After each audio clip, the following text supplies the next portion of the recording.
Good evening and welcome everyone at 4th National Digital Transformation Conclave. We are here for our fireside chat 3. This is our third fireside chat for today's conclave, and the topic for fireside chat is exploring the public network, internet for delivering e-governance and citizen service securely. The moderator for today's fireside chat is Mr. Nilesh Roy, Vice President, IT and Chief Information Security Officer, Proctor Solutions Private Limited. I welcome you, Nilesh. Good evening, everyone. Hi. We have, yeah, you are audible. Yeah, perfectly fine. Yeah, fine. You And can continue. yeah, and we have with us Mr. Manoj Abraham, ADG of Police Headquarters and Nodal Officer, Cyberdome, Kerala. I welcome you, Manoj sir. Good evening. Thank you. It's a pleasure to be here. Thank you, sir. And from our corporate side, we have Valan Siba Subramaniam. He's the manager and system engineering from Fortinet. I welcome you, Valan. Yeah, thanks, Farhan. So, Good evening, Nilesh, we can everyone. start. Yeah, good evening. Good evening, Nilesh, we everyone. can now start our project. Yeah, hi. Okay. Let's start with, let's take 2 minutes to introduce ourselves. Please share a small brief about yourself, both of you, sir.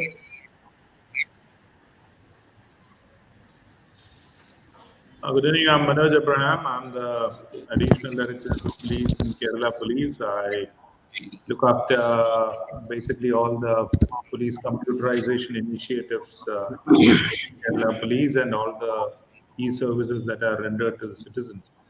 I'm in charge on the Nodal Officer of Cyberdome, which is the public-private participation initiative of Kerala Police, to ensure better cyber security and a lot of other initiatives in adapting technology for better policing. So that's a basic introduction. It's a pleasure to be here. It's an honor to be here. Thank you. Thank you, sir. Valan, sir, if you can just introduce yourself. Yeah, hi.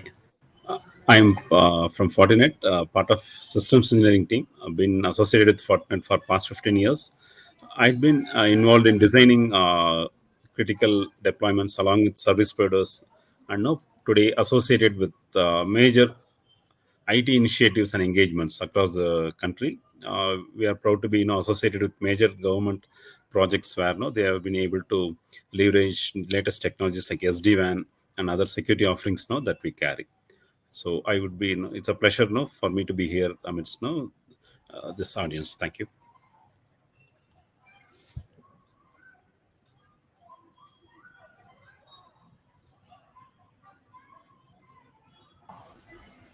Nilesh, you are on mute. Uh, you are on mute. Sorry. Yeah.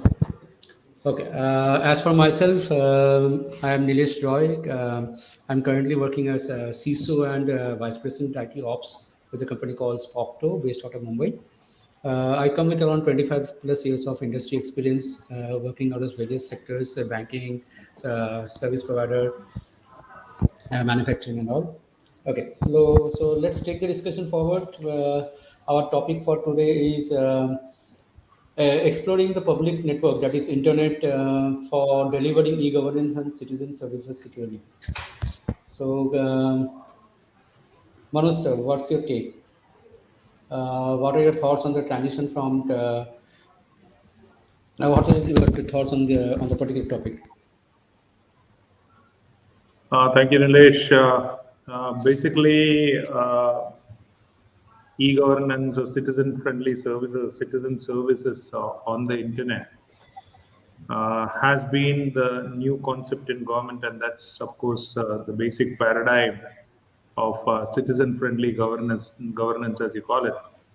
And in this country, of course, a few years back we are way behind, but now we are catching up in e-governance, in putting up in services on the internet and ensuring that it reaches the citizens. Because as we know, the e-governance services are basically convenient, efficient, and transparent, and it brings the citizen to the center fold of the whole system.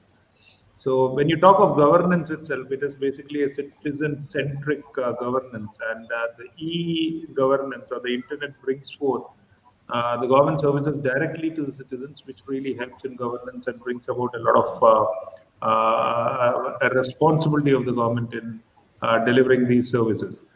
Now, over the past many years, compared to many other countries, we were ranked somewhere around in the hundreds in e-governance projects, etc. But in the recent times, we have been catching up in a big way, and in a vast country such as India, with a lot of technological problems, with a lot of economic, social challenges that we have in implementing e-governance, we have still done much better in providing services, particularly with the COVID coming in and a lot of problems coming in associated with the lockdowns, etc. We accelerated our e-governance projects coming to the whole framework. And particularly in Kerala, which is still compared to the rest of the country, a more literate state where internet connectivity is also almost 100%. We have done Awesome. quite well. Most of our services are available to the citizen on the mobile, on the internet. Recently, the Kerala government launched the e-Sevanam project, where 500 services of the government, that is connecting around 60 government departments, are actually available on the net, and the citizen doesn't have to go anywhere. He just needs to go to that one single platform, and he can avail all the services, all the government services, 500 odd services from 60 odd departments directly on the net. So he can get the certificates he wants. He can get a job verification done. He can pay his fines, etc. He can pay his electricity bills, a host of other services. That's almost 500 odd services. So that's basically citizen centric. Now we know of countries like Estonia, which is totally brought citizen to the center of the e-governance platform, where through a single ID card, everything is possible. And we are coming to that. So basically, it brings about the service delivery is basically timely. It's without any of those middlemen that we usually have. It's very efficient. It's transparent, and it's instant. Instantly, it's a paperless, faceless kind of service delivery that is coming up, which is timely also. So it's a thing where citizen is at the centerpiece of the whole affair. And I think we need to go ahead and accelerate this e-governance initiatives more, so that the citizen is benefited in the last scope. So that is the initial take. We can discuss further. Awesome. So that's a huge lot of penetration and a lot of services that have been covered.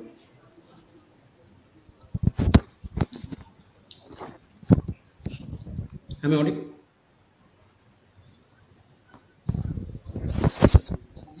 Yeah, Nilesh, you are audible. Uh, Valan sir, what's your like? Would you like to add something to that with your experience on various clients in both the government sector and the private sector? Um, how is the penetration plan in India? Definitely. So today, we are at a stage where technology could really revolutionize, and there are a lot of digital transformation initiatives which are taken up to overcome barriers that were there. For example, there used to be no last mile issues due to which no connectivity couldn't be provided, due to which no certain services didn't really reach the nook and corners of the country, or no every citizen, we could say. Maybe the place where we reside was restricting what kind of services which we could avail. But today, with adopting these technologies, like today, I believe in internet we are far away, from rest of the globe, and in fact, no, we are in par or no better, doing better than certain no developed countries with respect to internet services that we have today, that we could access the kind of speeds that are possible. So today, technology could ensure these. Internet could be leveraged effectively to deliver these services, which earlier was restricted for private connectivity. For example, businesses or organizations should not were depending upon MPLS connectivity, for taking or delivering their applications. But today, internet opens a way where anyone with a data connection with a mobile or a handset will be able to avail these government initiatives and these e-services that are available. And technology is revolutionizing, and today we could take it to customers at a reasonable cost also was another deterrent which prevented Agree. organizations, for example, even police organizations, right? They wanted to go with a lot of initiatives which cost was a barrier, to take it to the last person in the country. But today, it's possible with adapting to this new technology, leveraging internet.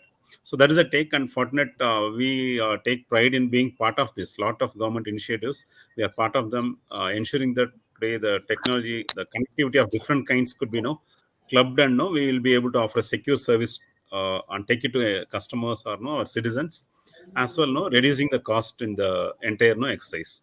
Yeah, that's the take up from our end. Yeah. Awesome. Uh, okay. Please also share, Valan sir, please also share your views on the multiple transport models that are being currently adapted. Yeah, we could take like Manoj Abraham Sarnas from the police segment, right? Today, to Right. take these services to citizens, today SD-WAN is an offering like which we effectively can be leveraged to take these services to customers. Likewise, we have government initiatives wherein, for example, if a collector need to have a video call with all his for example, the state government, chief ministers and ministers need to have a connect back to the collectors and the staff below them at every district level. Earlier, technology was restricting them. For example, when they were using a point connectivity, if a district goes offline, the entire offices below them or the officers below them will be out of reach. But today, we have technology which has made this entire state, for example, could be flattened, and even it doesn't make a difference whether officer is connecting from a taluk, mandal, or a district level. They have the same kind of reach. Services could be taken. So we are revolutionized. State governments, statewide networks. We had revolutionized even the way education has been delivered. There are state governments within southern India. We have multiple state governments which have leveraged this technology to take education to schools. Like there are e-curriculums which are available, which today in this COVID situation has really helped people to be, even though they are offline, being at home, ensure that the education goes on. So today technology helps different ways of life. I'm saying it's just not only a particular segment. All ways of life, right? Today we could adopt technology and use these kind of new options that we get. And in fact, the 5G what we are looking at would further revolutionize this. So adapting internet to deliver these services, right, really will help us take these services to every citizens in the country. That's what I see. The technology is revolutionizing today. Totally agree with you, sir. Okay. Manoj sir, the next question is for you. Please share your experience on the ease of establishing branches and establishing mobile offices with the secure connectivity. Like you have various police officers on the field, and you have remote police offices across various remote cities. So how are you handling that? Are you facing difficulties, or the implementation is very easy? Please share your views on this, sir. You're talking about connectivity among the police stations or among police units, or? Connectivity among the police stations and also among the field officers. Okay. Basically, the police connectivity part, police is a mobile organization connecting both to the citizens and as a force, we need to be connected. So basically, at least in Kerala now, almost everywhere in India now, with all this telecommunication revolution, we are coming to a world which is almost the same. These regional differences which used to exist earlier are really going away. We are coming into a connected world. So when I talk of Kerala, I talk of India. It's almost the same everywhere now. The police telecommunication and connectivity has been one of our strong points, because the police department is based on proper communication, instant communication, because we are an emergency service. And we are on the connectivity part, the internet connectivity. We are for the past many years, almost 10 years, we are totally, all police stations, all police units are connected on the internet. We are on the digital map for quite some time. We are on the CCTNS and the criminal network tracking system. We are one of the top states in the country with our own network running through.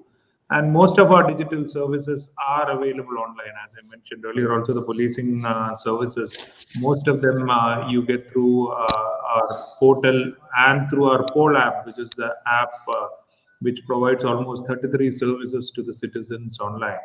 So what we are trying to do, we are trying to develop it even further to a level playing field where the citizen will never have to go to the police station for everything. He can actually come to that virtual portal or use our portal or our app and ensure that all the policing services, including giving complaints or including available anything, he doesn't have to come to the police station.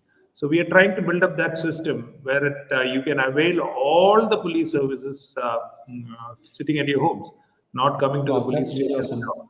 So that's the idea that we are looking at. That's the idea that we are working at, and so we are connected to the citizens that way. Through the internet, the citizen can connect, and inside the police department, our telecommunication network is now through the DMR. We are implementing the DMR Tier 3. Two districts we have already completed and will be going on. So it's a highly robust system, the latest communication network that is available, and it is available to everybody. The citizens are connected. The police department is also well connected, and it's almost the same throughout the country. Also with the police forces, we are also developing with the times, and in India also.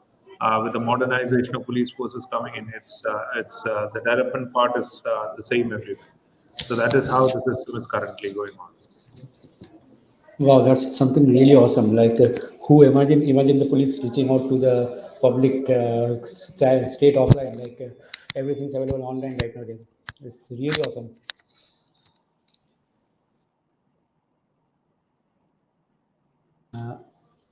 So, how are you centrally managing the remote branches currently? Would you explore the option of migrating to secure VPN connectivity through public network, or you would prefer to stay on the legacy network? I think Nilesh, I don't know whether my audio is It, bad. Or... okay. Am I audible now? Yeah, now you're fine. Yeah. So I was saying like that was really good insight that you gave it. So taking it forward, like how are you centrally managing the remote branches, like remote locations, and would you explore the option of migrating to secured VPN connectivity through public network, or you prefer the secured what you call it, the secured costly private VPN network? We have a dedicated network running through Kerala, which we implemented long back. And because of the security angle, now security also with many of these e-services coming up on the internet, security is one of the major concerns because most of our system, the confidential data, the crime data, everything is on the net, and a lot of the public information that is with passports and passport inquiries, cases, etc. So our security part also is so very important. That's why going in for a private network, etc., has not been the question, though it has proved to be financially a bit more expensive. But still, we have our own networks running throughout the state. And our own, of course, now we work through the government data center, but we are looking into projects of building up our own data center because now the amount of data available online is also huge. And so it's high time that Kerala Police only looks at its own data center, which we are already proposed. And I think in the next 1 or 2 years, it should be coming through also. So that is the present state of affairs. Oh, awesome. Valan sir, any viewpoints from your side on the interfaces, your interaction with the police department and other security organizations within the country? What is your take? Like, how are you saying? Like, are they open? Are the organizations open to private VPNs, or they are exploring the open structure?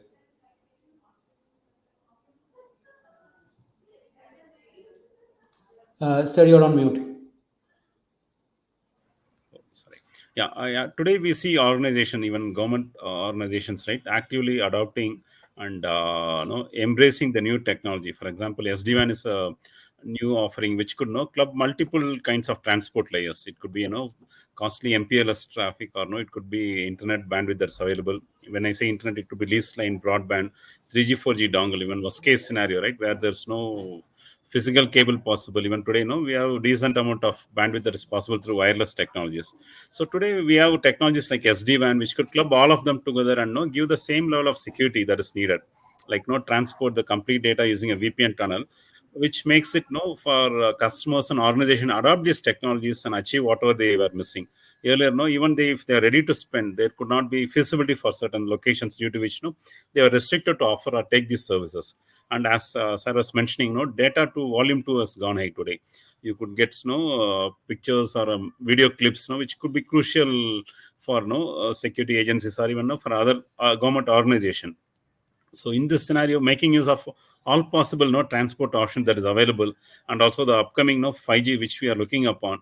So today technology is ready, and it could offer this at a very affordable or economical price point, which also would be another driving factor I see, where government organization could be actively embracing this. We are already seeing this, as I said, government for enhancing their statewide networks, right, which was a statewide WAN. Today people are going for statewide SD-WAN, which clubs this technology together. I see police organizations, right, actively using this technology to interconnect their police stations and get a cost-effective, as well as see to that all these stations are up and running 24/7. Availability of the application is also another critical, which this technology could ensure. And as I said, even the education segment today, right, are adopting this to ensure that even in these crucial times, they're able to serve their students and their keep their teaching faculty all interconnected.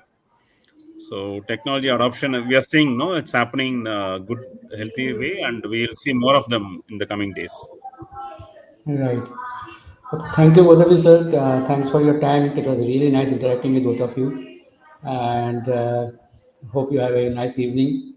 I think we can.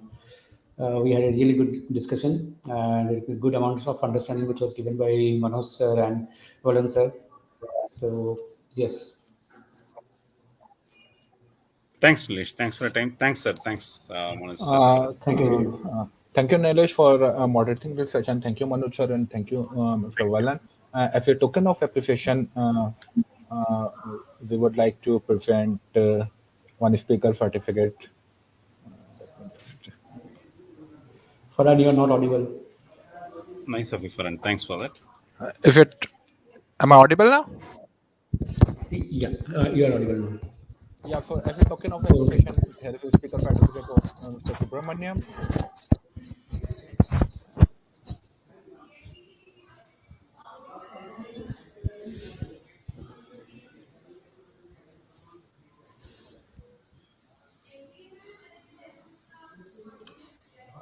Yeah, thank you, Farhan. Thank you. We will email the certificates to you. Nice of you. Thanks, man. Thank you. Thank you. Thank you. Bye. Thank you, Nilesh. Thank you. Thank you everyone for your time. It was nice, a pleasure interacting with both of you. Thank you, Farhan, for the invite.